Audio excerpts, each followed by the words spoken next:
Hello, and welcome to this episode of Level Up Podcast. Today is going to be raw, honest, vulnerable, and very hopefully inspiring and empowering for you watching. That's the whole purpose of this episode.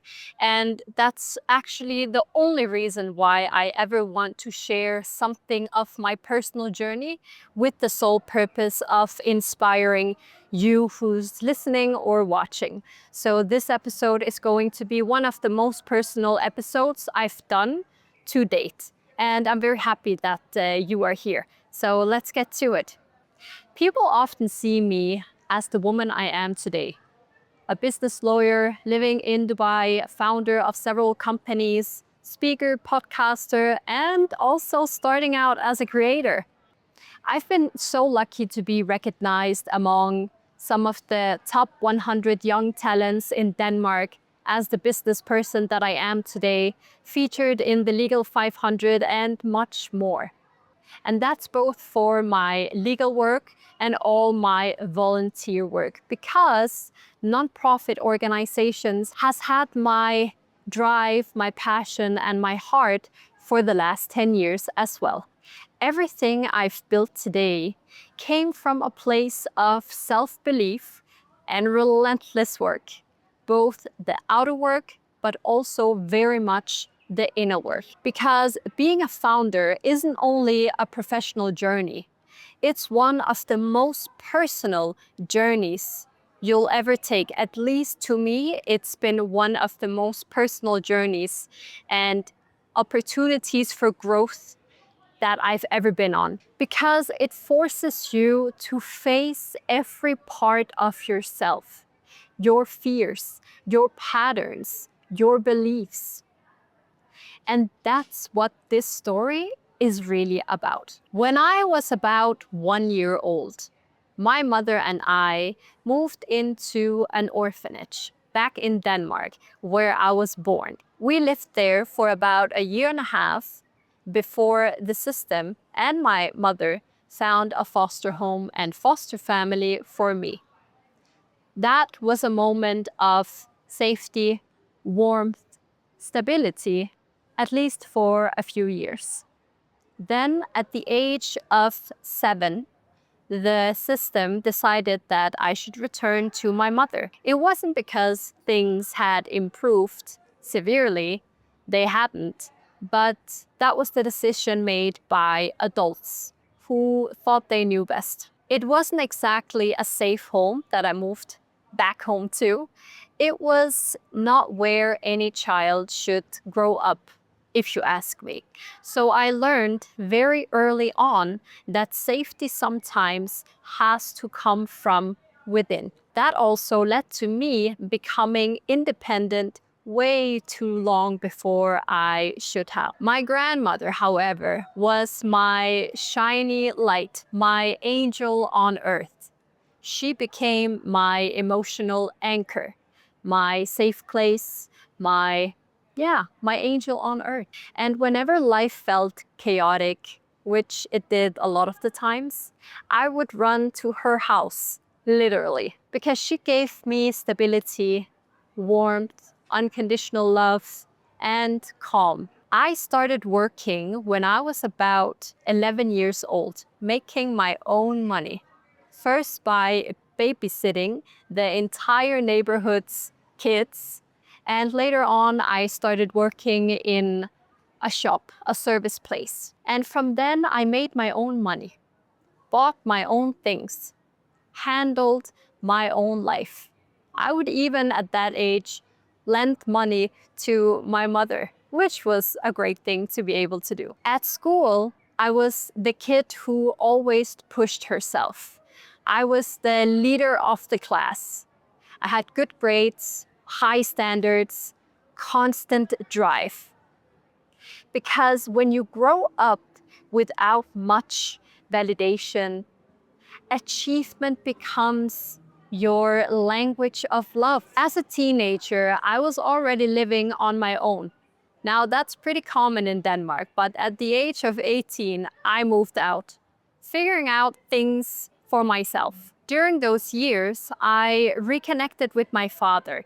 He hadn't really been present through most of my childhood, but reconnecting with him gave me a sense of identity, a missing piece. And I went through high school naturally after elementary school. And then by the age of 20, everything changed again.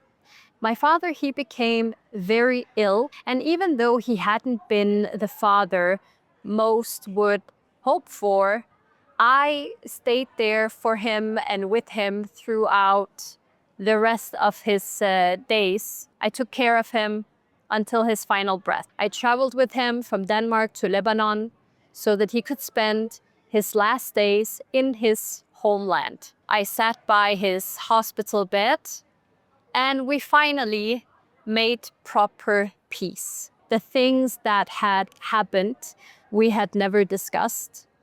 But for the first time, he directly asked me for forgiveness, and I gave it to him. Not only for him, but very much for myself. And I didn't know it at the time, but that choice freed me in many ways I couldn't yet understand at that point. After he passed away, I decided to move to Beirut. So I moved there to connect with my Lebanese roots, which I hadn't really been able to before. It was a part of me that I had never explored. I loved being there, the people, the culture, the energy. And for the first time, I didn't feel like an outsider. I felt whole. Everything I had lived through, the instability, the loneliness, the resilience became fuel to me. I had learned empathy through chaos and clarity through pain. I then later on moved back to Denmark after having lived and worked in Beirut for 2.5 years. And I initially wanted to study law, but something inside of me didn't really believe in myself. Luckily, I had a very good friend I will never forget, and she encouraged me and she told me that I could do it. So I did. And her belief in me lit something I didn't know that I had. But I took it and I ran with it. And becoming a business lawyer was indeed a milestone, not only for me, but actually for my entire bloodline. Because in my family, no woman before me had ever completed a higher education. Not my mother, not my grandmother, and not my great-grandmother. None of them even had a driver's license. So when I graduated, I felt like I was breaking generations of limitation. And luckily, I didn't stop there, because I wanted to use what I had learned to help others. Something very fundamental for me.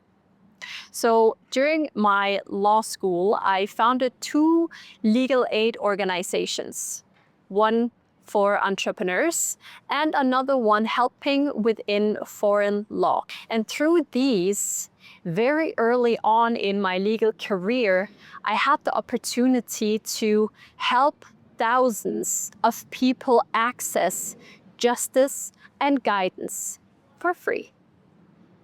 And over the years, hundreds of law students have volunteered, like me, in my legal aid organizations. And I'm so happy that these organizations still run to this day, almost 10 years later, because giving back was never just a phase for me. Never. It's truly, truly a part of who I am and what I'm about. And all of that impact work naturally evolved into my first company, Legal Up, built on a mission to make legal help accessible, efficient, and reliable for entrepreneurs. And from there came everything else. Level Up podcast, which we're doing here, where I share stories and insights and knowledge of growth and self-development. Level Up program, helping people build structure and alignment and ultimately to reach the version of themselves that they were meant to be and become. And throughout the rest of my projects and companies, this is the essence of it all, to make a difference and to make impact. And the recognition followed. Articles, interviews, awards, nominations, including when I was named one of Berlingske Talent 100. It felt like a full circle moment. That title, however, didn't define me, but it confirmed what I already knew, that I had built everything from the ground up. And it was me, even though how my cards were dealt at the beginning, it was all me doing that. And yet, after reaching that point, I felt something shift. For the first time, I was no longer chasing. I wasn't proving. I was simply asking myself, what is next? Because once you've achieved everything you thought you wanted, silence becomes the most honest mirror. And the silence made me realize that I wanted more. Not in material things, but in depth, in peace, and especially in alignment. So I made another bold decision. I moved to Dubai. Not to escape Denmark or the success I'd built or the network I had, but to create space to hear my own thoughts again, to separate who I am from what I do, and to once and for all eliminate the noise around me that was disturbing me in finding true alignment. And Dubai gave me that. It gave me clarity. It gave me peace and quiet. And it gave me the realization that the real level up isn't external, it's internal. And maybe the most meaningful full circle moment is this. Today, I'm also an ambassador for foster children in Denmark. I stand up for all kids, but I really stand up for kids who grew up like me. And it's one of the roles I'm most proud of, because it proves once and for all that your beginning doesn't define your end.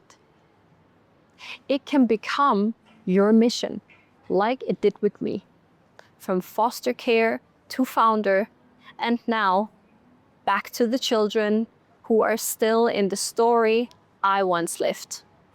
And looking back now, I see the full arc, from the little girl in foster care who learned to survive, to the woman who built businesses, communities, and impact across 2 countries or even more.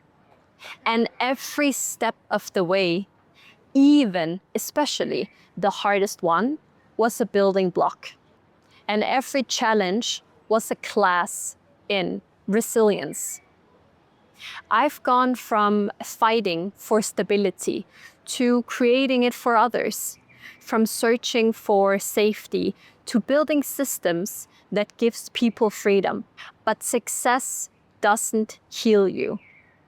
It just shows you where the healing still needs to happen. And that was what came next. The forgiveness, the healing, the peace, the real transformation. And that is what I'll be sharing in the next episode. Because leveling up isn't about achieving more. It's about becoming whole and in alignment.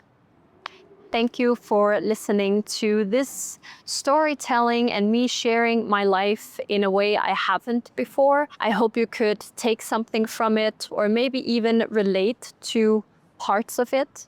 Either way, I will see you in the next episode.